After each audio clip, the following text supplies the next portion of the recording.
It is Crossover Thursday, and today I am joined by Locked On Raiders host your boy Q to discuss if the Chargers can keep their season alive with a big win over Las Vegas. You are Locked On Chargers, your daily podcast on the Los Angeles Chargers, part of the Locked On Podcast Network, your team every day.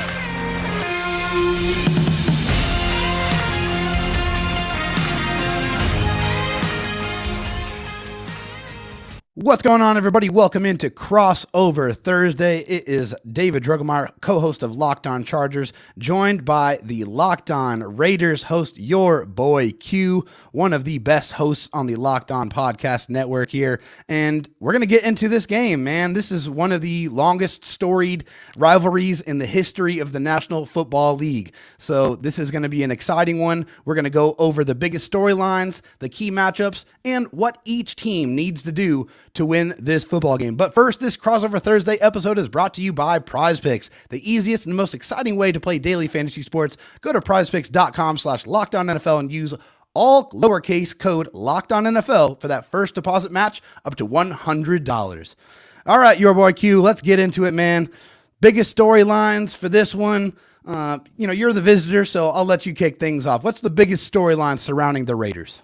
Well, they haven't really got their offense going so far this season, right? I mean, 17 points, 10 points, and 18 points. And this is a team that I looked at all the weapons and Jimmy G being familiar with Jase Medical and thinking, all right, the strength of this Raiders team this year is going to be the offense, right? Now, the defense is going to have to step up and play some ball, but their offense is not going to really struggle. Well, so far they struggled, and they can't get the running game going, right? The leading rusher in the league in 2022, Josh Jacobs has not got going. He hasn't had 100-yard rushing, and hell, in week 2, he had -2 yards rushing. I mean, so there's been a lot of struggles so far offensively. And I mean, Jimmy G's in concussion protocol right now. So I guess you could say that that's a side story, who's going to end up starting. I think it's going to be Jimmy G. It sounds like he's trending in the right direction. But honestly, I think the biggest storyline is where in the hell is the Raiders offense? It's almost like, where's Waldo? Where's the Raiders offense?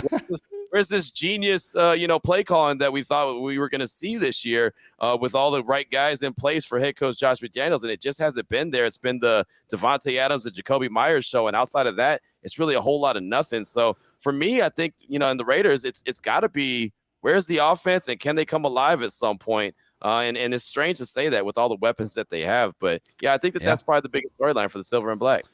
For Josh Jacobs, I think one of the things I've noticed kind of watching the first couple of games of the Raiders season is it seems like he's just not running with that same intensity, with that same explosiveness.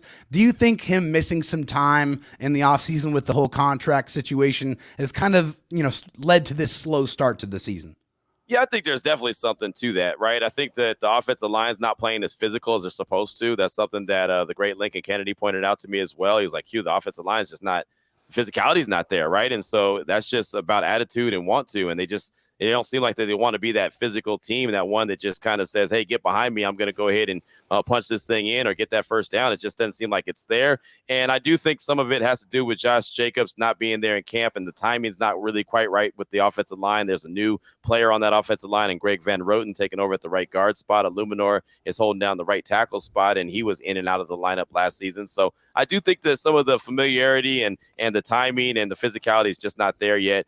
Maybe they'll get it going this week. I don't know, but it seemed like a little bit. Sunday Night Football got going a little bit towards the end of the game, but it was too little too late at that point. So, I think there's all of that element kind of plays a role in why the run game hasn't got going on. But I mean, for the Chargers, what's the storyline looking like for you? Yeah, storyline over here is, they got the big win last week to prevent them from going 0-3, which is huge, and I think everybody knows that's a death sentence. If you get to 0-3, you pretty much have no chance of making it to the playoffs, so that was big. And honestly, I think the storyline is you still need to win this one. I mean, this is such an important game. It's incredibly important because the Chargers, first of all, it's the first division matchup for the Chargers, first AFC West opponent they're going to play this year. Those games count as kind of like 2 or 2.5. And also with the way that the Chargers defense has played through the first 3 games of this season, I think it's really, it's important to win this football game with an emphasis on the defense needs to perform better. And it's really the back end secondary guys giving up way too many explosive plays, and also the penalties on third down. Especially, they have the most third down penalties in the league, and it's been killer. It has been absolutely killer. It's drive extenders for the other team, and the Chargers have really beaten themselves a lot. But that back end of that secondary has definitely been a little bit banged up, and quite frankly, has just underperformed. How surprised are you that the defense is not playing at the level that it should be playing? There's names there. There's guys there. There's dudes that I consider dudes, right? That are go-getters that can go and make plays. How shocked are you that the defense hasn't started clicking yet? Yeah, it's been very frustrating because, this is year 3 of Brandon Staley's system. And, the first year, okay, I kind of understand it. You're coming into a new situation. You got a new scheme. You don't really have the players to run your scheme the way that you want to. Year 2, you make all of those additions to try to bring in the type of guys that run your scheme most effectively, and still didn't really get the results until towards the back end of the year where you're playing some weaker opponents. You had some good performances, but the Chargers have yet to, in the Brandon Staley era, really, save for the Miami Dolphins game, stepped up to the occasion and really taken down and beaten a very, very good football team. And a lot of that has been the inconsistencies on the back end, and that's kind of reared its ugly head so far this season. I think at least it's encouraging that the Chargers pass rush has started to come alive the last 2 games. Yeah. They've been able to get into those more of those third and long situations where they've been able to deploy Joey Bosa and Khalil Mack, and the rookie Tuli Tuipulotu has been an absolute Tasmanian devil. They've been kind of moving him around. He's been roaming around the line, trying to kind of find the best gap or the best opportunity, and also a very selfless player. He's taken on, 2 offensive linemen to free things up, run some games with Joey Bosa, and he's been incredibly effective. He's been very disruptive, and he's also held up against the run, which it's so surprising for a kid that's coming into the league that's 21 years old, literally coming in and playing grown man football. He's been a very, very exciting player and a very, just awesome pick for the Chargers coming into this one, where they knew coming off of last year with the injuries to their pass rushers that they were going to have to address that and address it with a high pick. Seems like the choice that they made was a good one. Yeah, it sounds like, and I know there's a lot of Raider Nation that wanted that player as well, right? A lot of Raider Nation in the draft process was like, hey, that could be the guy. And clearly they were right? And obviously the Chargers are benefiting from that. And to have kind of a 3-headed monster now at that, at that rush position, that's got to be a nice benefit. What does it look like as far as, slowing down the run or stopping the run? Is that been a little bit better, or is it just still kind of a struggle? It's been a little bit better. The last year, it's hard to get much worse than they were last year. They were giving up almost 5.5 yards per carry and over 150 rushing yards per game. Right now, the defense has given up around 113 rushing yards per game. So a pretty significant improvement, but it's just been about the offenses that they've gone up against. I think one thing that's been encouraging, at least, is when you had to go up against a team where you knew they were going to run the ball down your throat, in the Tennessee Titans with King Henry and Tajay Spears, that they were able to at least control Derrick Henry and not allow him to impose his will and really take over the football game. That was an encouraging performance. I still need to see it over the course of a couple of more games before I'm any kind of a believer in this run defense. But I think it's definitely steps in the right direction. I still need to see it against a legit rusher. They're obviously going to have that opportunity going up against Josh Jacobs, the rushing leader of last year. Yeah, no, it's, it should be interesting. It's funny just talking about these storylines, and I'm talking about the Raiders' offense is struggling. You're talking about the Chargers' defense has struggled. Well, I guess what's the better evil in this situation, right? Can the Raiders' offense get right? Can the Chargers' defense get right in this game? I guess this will be the opportunity that we find out what it really looks like, right? Absolutely, we're gonna find out. It's gonna be something's got to give, right? Something's got to give. So I'm interested to see, first of all, who's gonna play quarterback for the Raiders on Sunday, and if it's gonna be Jimmy G, and if it's not Jimmy G, is it gonna be the rookie or is it gonna be Hoyer? That's an interesting decision. Yeah, no, it is. And that's a discussion we've been having a lot around here, talking about, who it is, who's going to be. And a lot of Raider Nation wants to see the rookie, but I kind of caution, and maybe I'm wrong, but I think that in week 4, if you pass it to the rookie, you've got to continue to let the rookie ride. You got to go ahead and say, all right, it's your show. Let's see what you got. I think that week 4 is too early, especially if Jimmy G is available to come back. Then you put him back in there. If he's only going to be out for a little bit of time, like a week, I think it makes more sense to go with Brian Hoyer because he probably gives you the best chance to win right now. But later on in the season, I would say that, go ahead and pass it to Aiden O'Connell. But I don't know. My gut feeling tells me that Jimmy G is going to go on Sunday, but that's just my gut feeling. And talking to Coach McDaniels on Wednesday, he said that he's progressing pretty nicely through the concussion protocol, but obviously he's got to pass the protocol before he's able to play. So we'll see. We'll see what it looks like. But my gut feeling tells me it's going to be Jimmy G. All right, well, I think that's going to wrap things up for segment number 1. We are going to get into the biggest matchups of this football game, and we're going to do that right after this.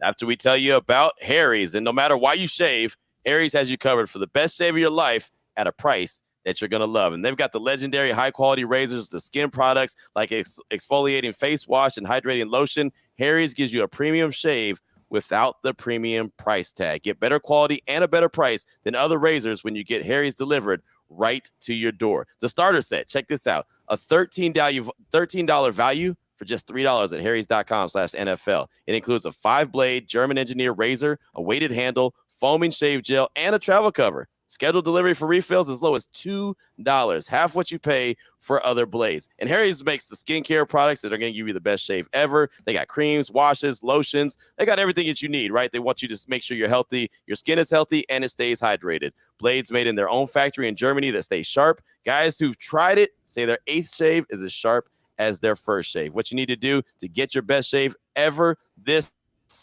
year, this season, this football year, whatever you want to call it, all the time, get it right now with Harry's razor and skincare products. Get a $13 starter set for just $3 at harrys.com/NFL. That's harrys.com/NFL for a $3 starter set.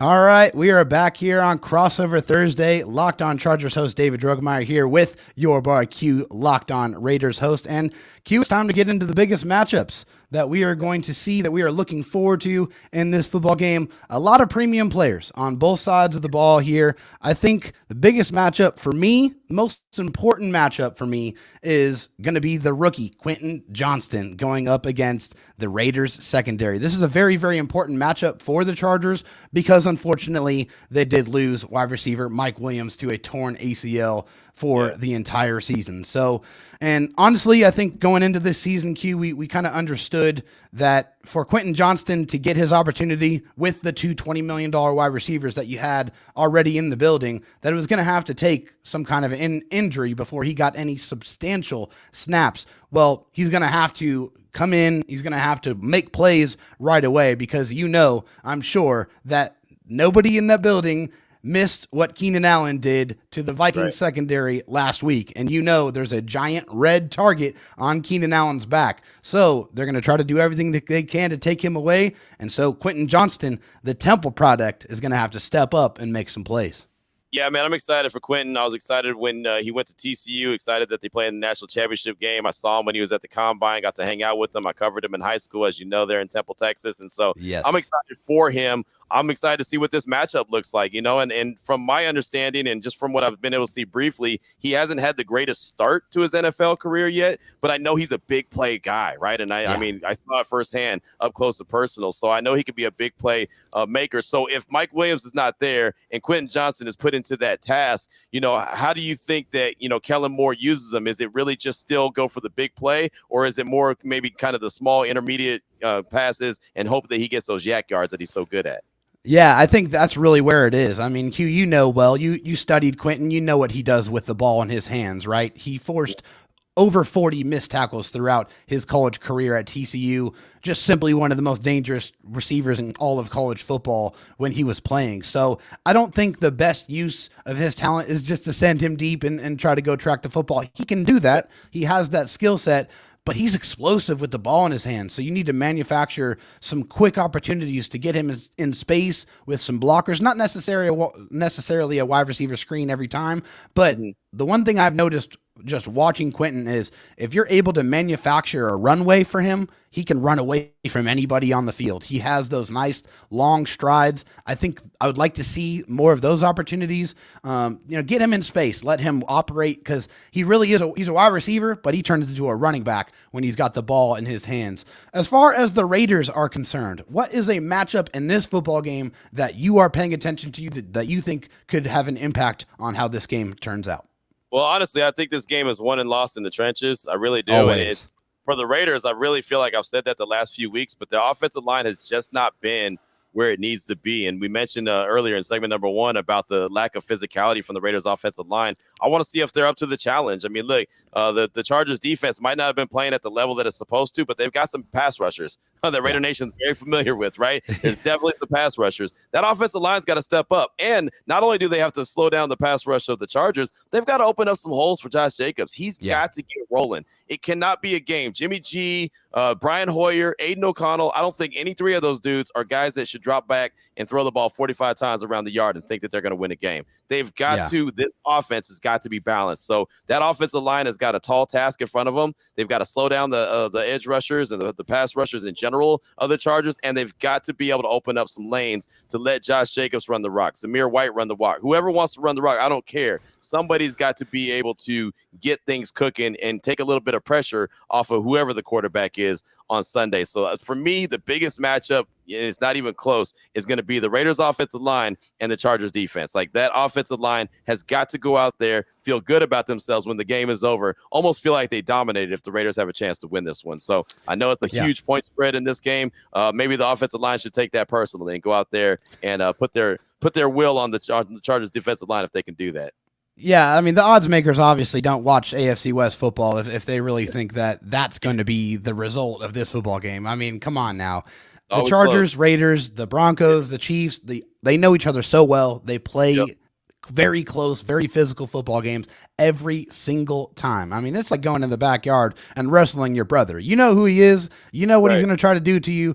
So you got to try to outsmart him or just outperform him. That's really what it's going to be all about. I think another matchup I'm obviously paying very, very close attention to is staying in the trenches on the offensive side for the Chargers, and the defensive side for the Raiders is Trey Pipkins going up against Max Crosby, because that's going to be the matchup. They don't really move Max very much from what I've seen. Occasionally they'll throw him on the left side, try to get him on the left tackle. But in this football game, I don't really foresee that being the case very much, because Slater Island is very much a real thing, and he is back in full force. He's been just absolutely dominant through the first 3 weeks of this season. So obviously everybody knows that. So they're going to try to set up the matchup that's most advantageous for them. And of course, that's Max Crosby going up against Trey Pipkins. And that's always been a battle that's going to determine how this game goes. I mean, Max Crosby rushes like his hair is on fire. Like, he is an absolute whirlwind.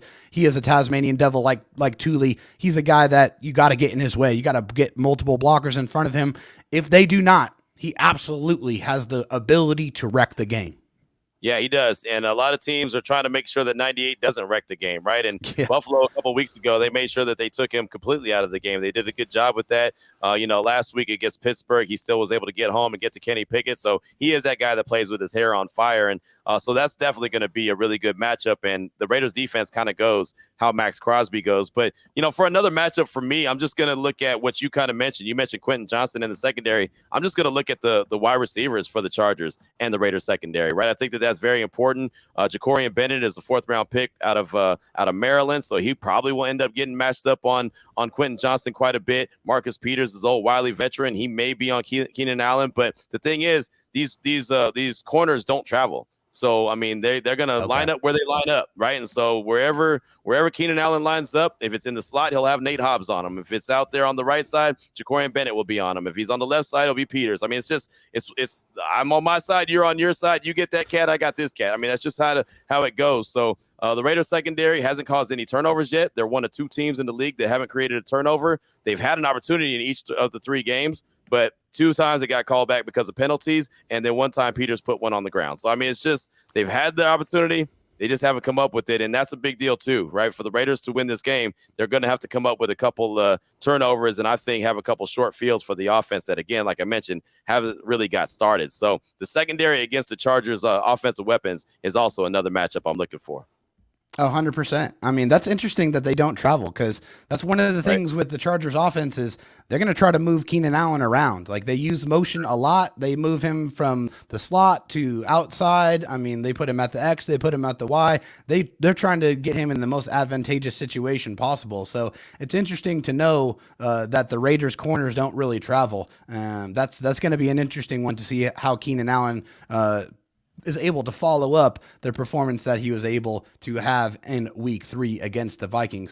All right. I think that wraps things up here for segment number 2. We are going to get into what each one of these teams need to do in order to win this football game on Sunday.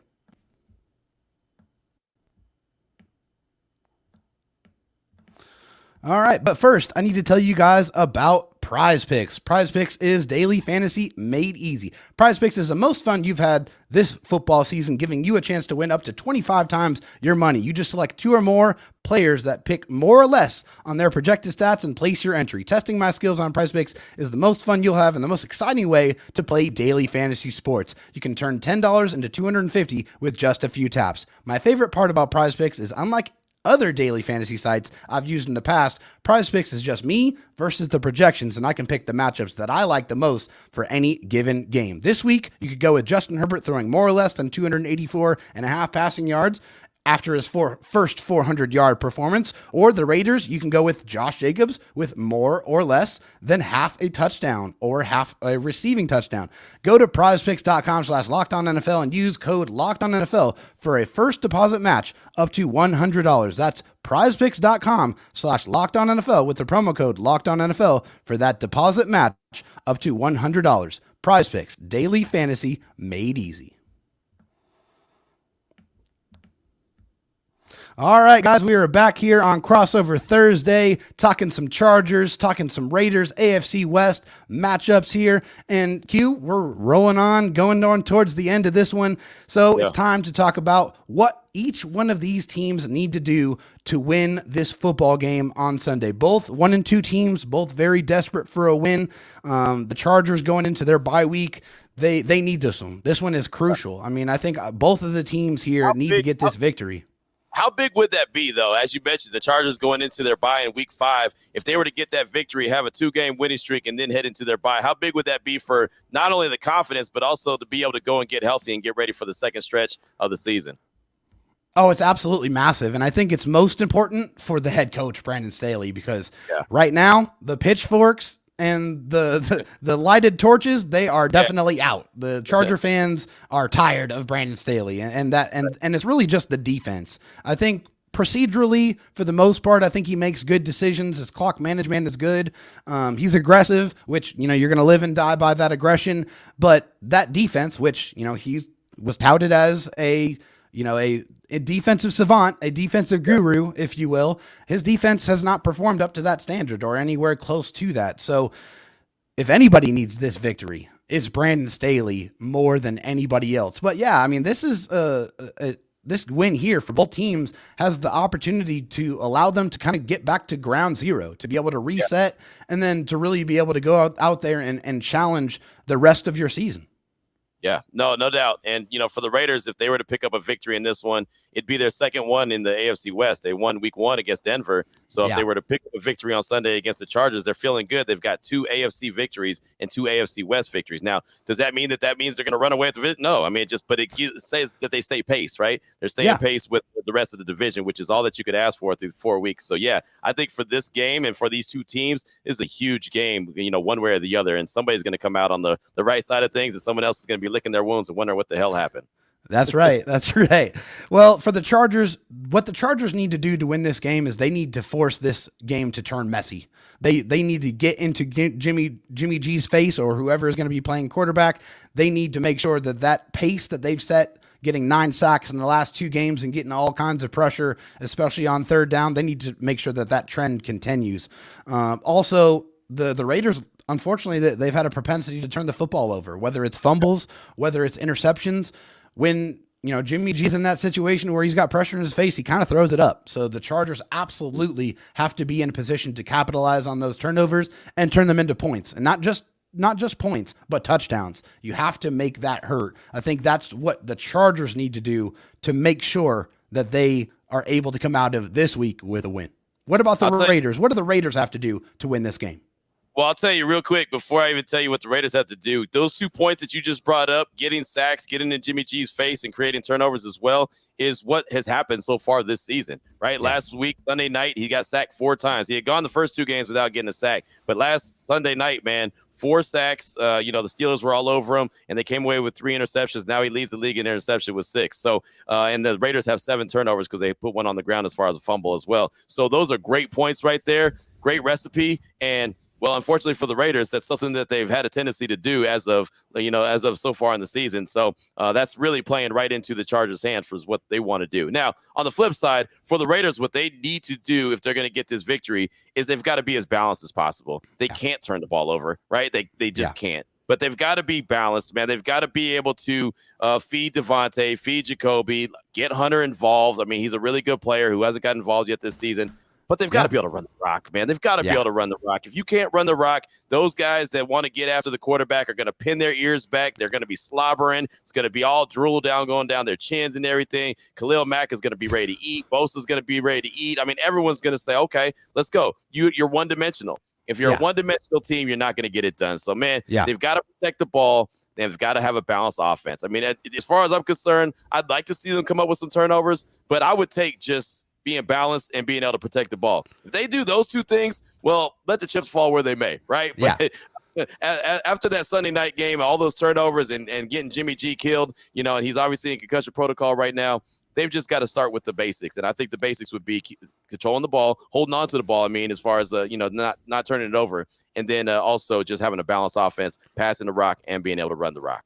Yeah, well, the Raiders want to shorten this game, right? They want to make sure that they limit how many times Justin Herbert can touch the football. And that the best way to do that is by running the ball with Josh Jacobs and churning that clock and having those long, sustained drives where they're able to stay ahead of the sticks and not allow the Chargers to get into those exotic blitz packages that Brandon Staley does like to use on 3rd and longs to great success. So that's definitely going to be something that the Chargers are going to have to do. This is a real test going up against one of the better running backs in the league, and you can't let him figure it out this week, right? You can't let him figure it out this week because that's exactly what the Raiders want to do. They want to kind of set up Jimmy G's plays to where you don't know if it's going to be a run or pass because you've had to defend the run so often throughout this football game. The one thing we know overall, Q, is this is going to be a close game. This is going to be a physical game, and it's going to be a game that's going to determine really how one of these teams goes about the rest of their season. But I think that's going to wrap things up here for Crossover Thursday. Make sure and go follow your boy Q for all of your Locked On Raiders information. Of course, I'm sure he's going to have some more keys to success and stuff and his predictions for this game later on this week. And of course, make sure you check out the Locked On Chargers podcast as well. We'll get into our keys for success and our predictions on our Friday show. And then, of course, I'm sure we'll do some recap shows after the game is over. But that's going to do it here for Crossover Thursday. Thank you for checking it out. Take care. We'll see you next time.